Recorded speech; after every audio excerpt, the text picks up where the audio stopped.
Welcome back. This is Metropole Business Center. My name is Stephen Kimani, and on this part of the show, we take a look at the tech trends. And today we'll be delving deeper into the video on demand market. Now, 3 years ago, that was in 2018, a forecast by Digital TV Research indicated that streaming video on demand services would boom in about 6 years.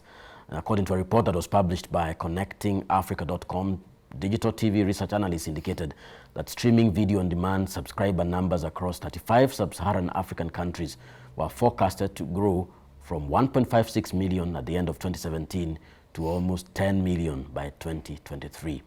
And indeed, quite a number of players have joined the fray to tap into the growing demand for video on demand. One such entity is My Movies Africa, and whose tagline is bringing cinema home. To delve deeper into the video on demand market, I'm joined by Michael Strano, who is a co-founder and business development and regulatory director of My Movies Africa. Welcome to Metropole Business Center. Thank you, Stephen. Good morning, everyone. Good morning. Very well. Let's just begin with a background of My Movies Africa and when it began. What was the inspiration behind it? Okay. So my first company, which is Fat Music and Entertainment, has been providing content to Safaricom since 2002. We run an SMS service called Safaricom Get It 4-in-1. So we do all the entertainment channels for over 19 years now. And so procurement reached out to us in 2014 and said, we are doing something for our set-top box and we need content. And my first reaction is, you've made a mistake. We don't do video content. That was Safaricom. Yes, that was Safaricom. Yes. So basically, I'm always up for a challenge. So I went and met a friend of mine that distributes movies across Africa for cinema. Her name is Strano Patel, and she said, okay. By then there was digital migration, so there's only 2 million TVs, and she said, okay, this would get 2 million TVs, but how many smartphones are in the market?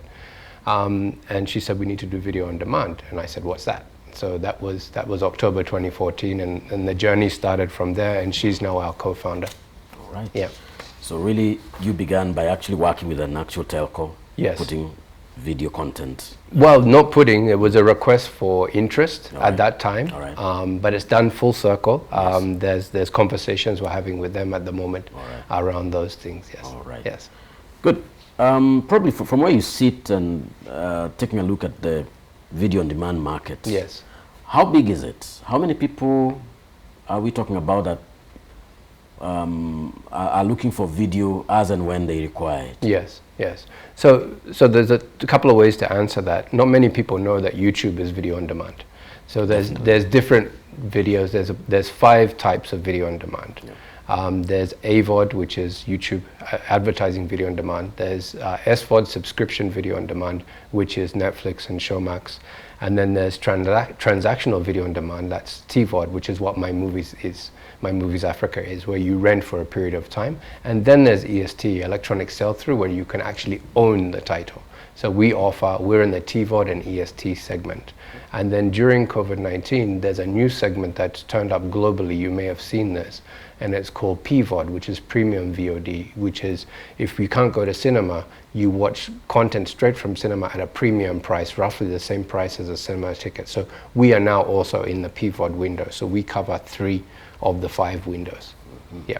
And how many consumers or subscribers are we talking about that My Movies Africa is serving? So we at the moment, we're about, if you look at the total VOD market, so YouTube is still the highest by far. Everyone uses YouTube, so that's the highest penetration. But in terms of no advertising, which is now your SVOD and your TVOD, we're about 10% of what Netflix has in Kenya at the moment. Mm-hmm. Yeah. Just give us a broader picture of how the market looks like. Yeah. Kenya, probably Africa.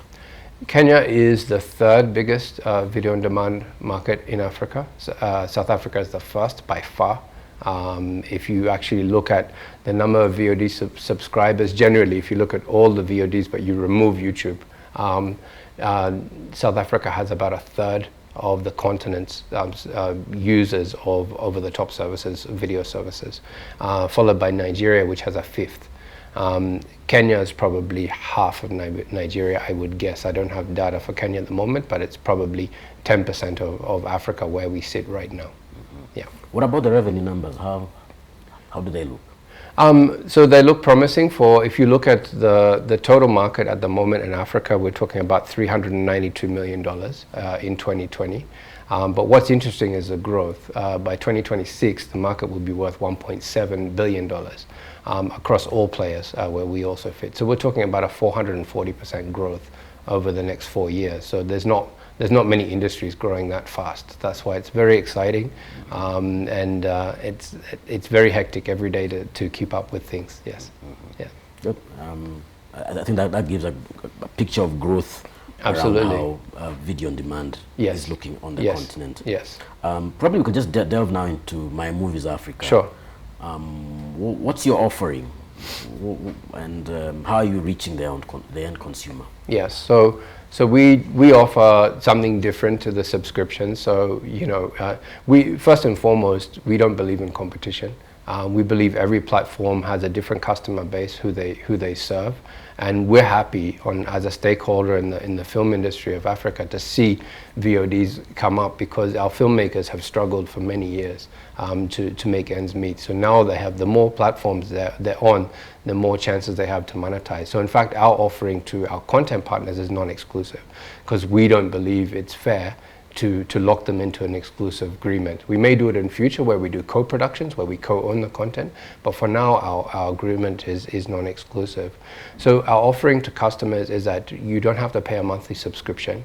You only pay for what you want to rent or own. And we have titles from shorts all the way up to features, and we only deal in movies. We're ranging from our lowest cost is 9 shillings. Our highest, that's to rent, our highest cost to rent is 4.99 shillings as well. And you can pay using Bonga points, you can pay using M-Pesa, and you can pay using Visa card. In the last 2 weeks, we've just opened up to 196 countries globally as well. So that we have Visa card payments and PayPal coming online as well. Mm-hmm. Yeah. Good. Probably, I might have missed it, but how many subscribers are we now talking about around My Movies Africa? So for Kenya at the moment, we're about 4,000. Yeah, we've only been active for about the last 18 months, and we wanted to really test in Kenya first before we take it out. You have better luck, a better success when you go out and serve. We're serving Africa and the diaspora as well. So now we're available in the rest of Africa, and we're available in the rest of the world, but specifically targeting Africans living abroad and African Americans. We're talking about diaspora, the historical diaspora and the current contemporary diaspora as well. All right. Yeah. And is it only cinema that's available on My Movies Africa? We are focused on movies. So in movies in the formats of shorts, features, documentaries, and animations as well. We're not doing series. We believe the SVOD services have series covered. So you would come to us if you're an avid series watcher. You would come to us. Research has shown that usually between one series and another, someone enjoys a movie. So you'd come to us before then if you can't see anything you like on the other service. But also, when you look at the penetration of the SVOD markets, they haven't monopolized. It's a perception that they have. They haven't. I mean, at the moment, if you look at the middle class of Africa being 300 million, for example, the middle to upper class, the total number of VOD users in Africa removing YouTube is 3 million. So only looking at a 1% penetration at the moment. So we still have another 297 million to go. So the cake is big enough for all the different players with their different offerings. All right. Yeah. Very well. Probably you could just let us in on any key partnerships that you're working on or have entered into, particularly with people who are developing content. Yeah. Yeah, we have, at the moment in Kenya, we have about 50 titles available, probably in about 30 different filmmakers. So there's some exciting partnerships there, and what our filmmakers like about working with us is the non-exclusivity. They can work with others. We also offer a distribution service if they want to be on other channels as well, other different types of media channels, because my partner Trishna she has over 20 years experience in distribution. So we're adding value. The whole point why we exist is that retail of movies in Africa, it hasn't worked. If you look at the number of cinema screens in Africa, we're talking about around about 1,000. If you're looking at the number of cinema screens in the US, you're talking about 40,000. So your population per screen in Africa is 1.26 million. You know, so there's a shortage. So we offer the alternative to cinema. When a movie ends in cinema, it comes directly to us, which we're doing for local, and then soon we'll also be doing to international as well. All right. Yeah. What are some of the key challenges that you've observed around video, the consumption of video on demand in the country? Marketing isn't easy. We're definitely in a new market. We've not done this before, so we're learning every day new things about what customers want, how do they like to engage, how do you convert them, because you can't bank likes. You know, we have enough likes, but we're now getting the conversion into the actual transaction. And building the trust with the customer as well is very important. The customer is going to hand over their money to you. Yeah. Yeah. Very well. Probably what's your outlook of the market? Very positive. When you look at the trends, I mean, 440% growth. You know, we had an indication, but this report from Tech Africa just came out recently, and it was really great validation for us. So we're in the process of scaling at the moment. 2020, we took on an international advisory board, which has really helped us in terms of getting international experience from the media industry, from the UK, South Africa, and Europe. Now we're in a seed round to basically help us scale, because we want to get in deeper into the other African countries and to the diaspora. How much are you looking to raise? If that's something you can Our first round is probably about $500,000, and our following round, which will be a Series A, be about 1.6. Okay. Yeah. Very well. Probably you could also let us in on whether there's anything in the regulatory environment that could be a constraint, that could be maybe something that needs to be reviewed as we go along. I think at the moment the regulatory environment, at least in Kenya, is favorable for this. We've not had any obstacles. I think also the regulations are still catching up as well. And I mean, that's my role. So we've been following that keenly. I also see what the government is trying to do with digital services tax. I just feel that, I mean, it doesn't really affect us because it's an advanced tax. You know, we'll offset it later on. But I just feel generally, we're a startup. I just feel generally that the environment in Kenya for startups needs to be a bit more favorable to at least a startup gets to, you know, at the moment startups are crawling, like us are crawling.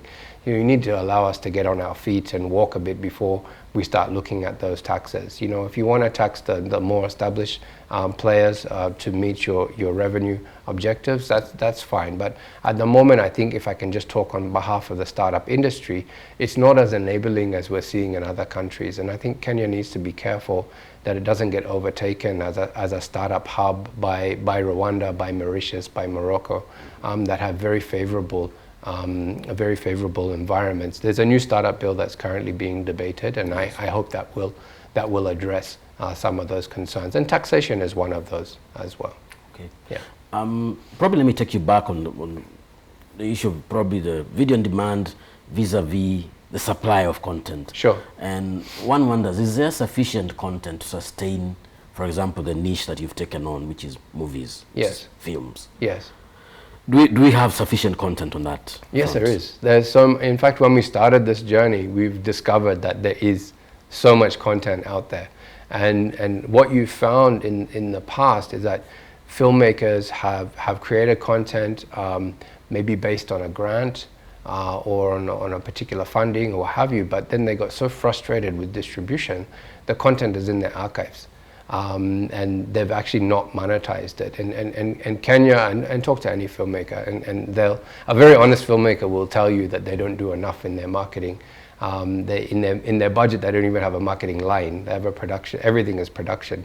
So they produce, they premiere, and that's it. They move on to the next project. So that's where we come in. In fact, we have a meeting at the end of the month with Kenya Film Commission as distributors to see how we can improve the distribution and marketing, because that's something that Nigeria is very good at. in terms of how they create hype around their premieres and what have you. And there's really, really great content out there, yes. So what will it take for Kenya to be at par with Nigeria, at par with South Africa as far as video on demand is concerned? I think basically demand needs to grow as well. I think, and it needs to be, Hollywood has this thing called licensing windows. It starts with cinema, then it's PVOD, then it's TVOD EST, which is us, the first two, then there's SVOD, and then there's television in terms of the different licensing windows over a period of 2 to 5 years. What's very important for any film is to get into cinema. Because be it Hollywood or be it local, and that's where Nigeria, it also fits. And cinema is because it's the big screen, it's the surround sound, it creates all the hype. And then the rest of the other platforms feed off that as well. So that's something that has been a challenge in Kenya, in that it hasn't been organized well enough to have the whole distribution chain going. And that's something that My Movies Africa now, since my partner has been in cinema for the last 22 years, she actually owns a cinema as well, we're trying to help with the entire package so that film producers understand that you need to make revenue at every point in distribution. You just can't just run to one. It's an integrated model, and so we're trying to, with our clients, with our content partners, we're educating them on the steps, because Nigeria does that very well. And I think that's part of the success. The other thing is local content quota as well. Nigerians really love their content, and a local content quota for television in Nigeria is 60%. In Kenya, we're currently at 40. So that also says something as well. So, I mean, that's a whole other story. But, you know, once you increase that, there's a general movement behind the importance of local content and local identity. Very well. Probably in concluding this interview, yes, what are your plans? What should the market be looking out for from My Movies Africa? So we have some strategic partnerships coming up that we can't talk about right now. When we launch those, I'd like to come back and take you through. But we have our current model is a B2C, business to consumer model. And we have been exploring for the last 12 months, how do we also work with other businesses to offer them something unique for their customers, and then we get access to their customer base. So we have some strategic partnerships that we're piloting in Kenya, and then once we pilot it here, our next key market for us is Nigeria and South Africa as well. And those are the biggest markets for consumption. Right. Yeah. What about Tanzania? Tanzania is still, the region is still important to us, but in terms of, you know, we all know the Pareto principle of 80-20.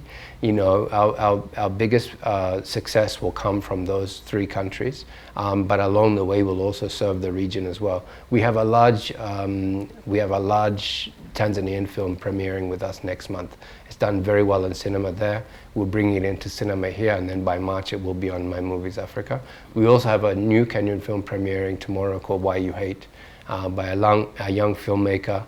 Didn't make it in cinema, but it's a really, really high quality film as well. So sometimes we're also able to give these films some premieres that they wouldn't have gotten anywhere else. All right. Yeah. Thanks for creating the platform. Thank you, Stephen. Very well. It's been a labor of love. Yes. All right. Yes, I've been speaking with Michael Strano, who's a co-founder of My Movies Africa, on the video on-demand market, which, as he has provided in terms of data, is growing quite fast, and it's really a market to watch out for. So at this point, we'll take a short break. After this break, I'll be joined by Joe Wanjara, who will take us through today's gadget review segment.